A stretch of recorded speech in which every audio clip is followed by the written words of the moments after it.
తిరిగి BCN news కి స్వాగతం. ఉప ముఖ్యమంత్రి పవన్ కళ్యాణ్ జన్మదినాన్ని పురస్కరించుకుని కాకినాడ విద్యుత్ నగరంలోని ప్రముఖ పోలీస్ శిక్షణా సంస్థ శామ్ ఇన్స్టిట్యూట్ లో మొక్కలు నాటే కార్యక్రమం చేపట్టారు. ఈ కార్యక్రమానికి ముఖ్య అతిథులుగా Kakinada MP Thangella Udaya Srinivas, Kakinada rural TDP coordinator Pilli Satyababu, rural మాజీ ఎమ్మెల్యే పిల్లి అనంతలక్ష్మి హాజరై మొక్కలు నాటారు. అనంతరం శామ్ ఇన్స్టిట్యూట్ అధినేత శామ్ ముఖ్య అతిథులను ఘనంగా సత్కరించారు.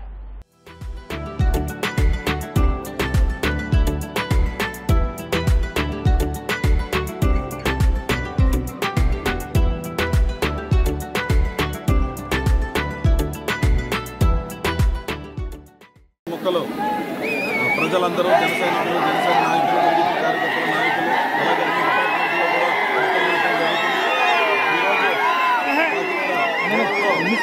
డిపార్ట్మెంట్లో కూడా ఆ institute organisation chief head Shyam garu, అలాగే స్టూడెంట్స్ అంతా కలిపి పెద్ద ఎత్తున చేపట్టారు.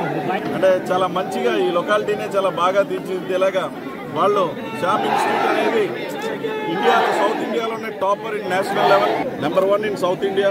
అండ్ మన 2 రాష్ట్రాల్లోని మొత్తం 411 స్థానాల్లో సుమారు 390 మంది ఈ శ్యామ్ ఇన్స్టిట్యూట్ని సెలెక్ట్ అయ్యారు. ఇంత మంచి ఒక పోలీస్ ఆఫీసర్స్ని ట్రైన్ చేసే ఒక ఇన్స్టిట్యూట్ దేశంలోనే నెంబర్ 1, 2లో, అలాగే 2 రాష్ట్రాల్లోనే సౌత్ ఇండియాలోనే నెంబర్ 1గా ఉంటాం. అలాగే ఇక్కడ వందలాది మంది, వేలాది మంది స్టూడెంట్స్ ఇక్కడ ఆ కోర్సుని నేర్చుకుంటూ ఈ రాష్ట్రానికి కాబోయే, దేశానికి కాబోయే ఒక సెక్యూరిటీ ఫోర్స్ లాగా, ఒక పోలీస్ కానిస్టేబుల్ లాగా, ఎస్ఐ లాగా ఇంకా పై స్థాయిలో అందరికీ సెలెక్ట్ అవ్వడానికి మంచి అవకాశం ఇచ్చారు. అలాగే వీళ్ళని ఇక్కడ వచ్చి చూసిన తర్వాత వీళ్ళకి ఒక మంచి గ్రౌండ్ ఫెసిలిటీ కావాలి. అది ఎస్పీ గారితో కానివ్వండి, లేకపోతే హోమ్ మినిస్టర్ గారితోనైనా మాట్లాడి దగ్గరలో అవైలబిలిటీలో ఉన్న గ్రౌండ్ని కూడా ఇప్పించవలసిన బాధ్యత ఎంతైనా ప్రభుత్వం. నిజంగా వెరీ థ్యాంక్ఫుల్ టు హిమ్. అలాగే ఎప్పుడు ఏ ఈవెంట్ ఉన్నా సరే మా పిల్లి సత్యబాబు గారు, అలాగే అనంతలక్ష్మి గారు ఎప్పుడు కూడా ఉండి అలయన్స్కి మారుపేరు అంటే ఈ దంపతులే.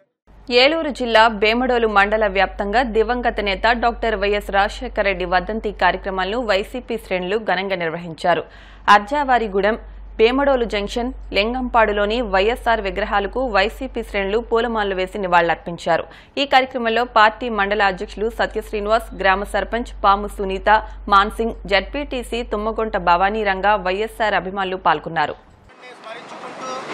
ఇంతవరకు ఇన్ని రోజులు 15 సంవత్సరాలు గడిచినా సరే ఆ మహనీయుడిని ఇంకా మరవకుండా ప్రతి బడుగు బలహీన వర్గాల ప్రతి ఒక్క గుండెలో కూడా చిరస్థాయిగా ముద్ర వేసుకున్నటువంటి ఆ మహనీయుని స్మరించుకోవడం చాలా ఆనందదాయకంగా ఉంది.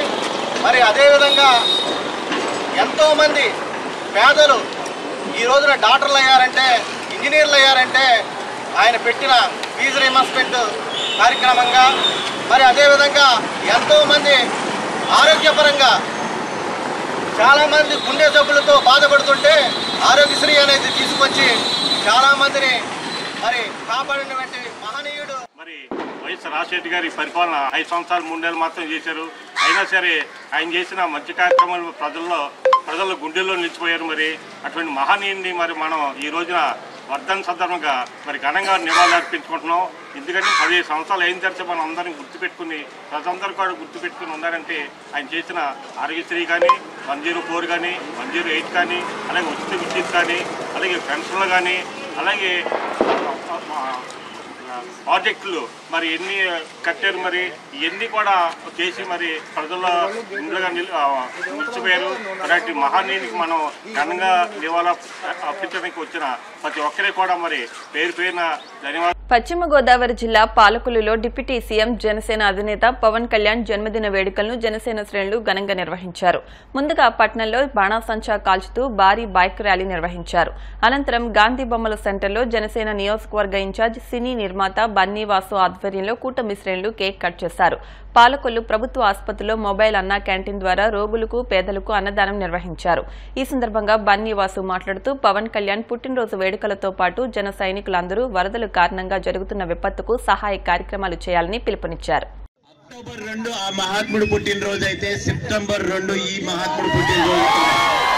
అలాంటి సెప్టెంబర్ 2కి నేను పాలకులు రాకుండా ఎలా ఉంటాను? 100% నేను ఎలా ఉన్నా, బెడ్ మీద ఉన్నా, ఎక్కడ ఉన్నా కూడా లెగిసి వస్తానంతే. మనం రాష్ట్రంలో చూస్తే ఈ భారీ వర్షాల వల్ల కానీ ఒక విపత్తు రన్ అవుతుంది విజయవాడలో. మీరందరూ ఈ సెలబ్రేషన్స్ తో పాటు తప్పకుండా సేవా కార్యక్రమాల్లో ఏదైతే ఉందో, మన పవన్ కళ్యాణ్ గారి గురించి మీకు అందరికీ తెలిసింది, ఆయనకి సేవ అంటే ఎంత ఇష్టమో అనేది. మనం ఆయన బర్త్డేని ఎంత పండగగా జరుపుకుంటున్నామో అదే విధంగా ఈ పండగ అయిపోయిన వెంటనే సేవా కార్యక్రమాల్లో కూడా పవన్ కళ్యాణ్ గారు ఫ్యాన్స్ అందరూ కూడా పాల్గొని వాళ్ళకు వీలైనంత, వాళ్ళకు తోడం, వాళ్ళకి కుదిరినంత కూడా ఆ సేవా కార్యక్రమాల్లో పాల్గొనాలి. నా వంతుగా నా సినిమా థియేటర్లో రన్ అవుతుంది. ఈ రోజు నుంచి నాకు వచ్చే కలెక్షన్ అంటే ప్రొడ్యూసర్కి వచ్చే కలెక్షన్లోంచి 25% నేను జనసేనకి, నాకు ప్రొడ్యూసర్స్ లో వచ్చే పర్సంటేజ్ లో 25% నేను జనసేన ద్వారా ఆ వరద విపత్తు కార్యక్రమాలకి ఈ రోజు నుంచి వచ్చే కలెక్షన్ నుంచి నెక్స్ట్ సండే కలెక్షన్ వరకు కూడా నేను పంపిస్తాను. అది జనసేన తరఫు నుంచి గవర్నమెంట్ అది ఫండ్ కింద ఇస్తాము.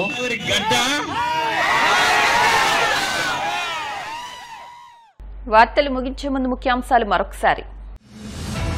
రెండో రోజు విజయవాడలోని వరద ప్రభావిత ప్రాంతాల్లో పర్యటించిన సీఎం చంద్రబాబు. ప్రభుత్వం తరపున చేపట్టిన పునరావాస కార్యక్రమాలు, ఆహార పంపిణీపై ఆరా.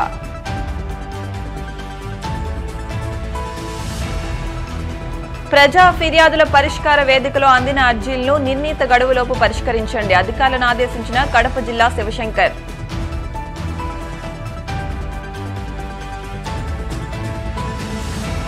తిరుపతి జిల్లా గూడూరు ఎమ్మెల్యే క్యాంపు కార్యాలయంలో ప్రజా దర్బార్ కార్యక్రమం. ప్రజల నుండి అర్జీలు స్వీకరించిన ఎమ్మెల్యే పాసం సునీల్ కుమార్.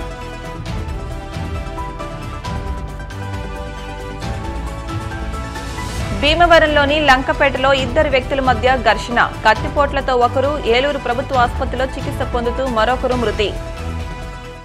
ఈ వార్తలు ఇంతటితో సమాప్తం. మరిన్ని వార్తల కోసం BCN digital YouTube channel, Facebook పేజ్ను ఫాలో అవ్వండి. అప్డేట్ వార్తల కోసం ప్లీజ్ సబ్స్క్రైబ్.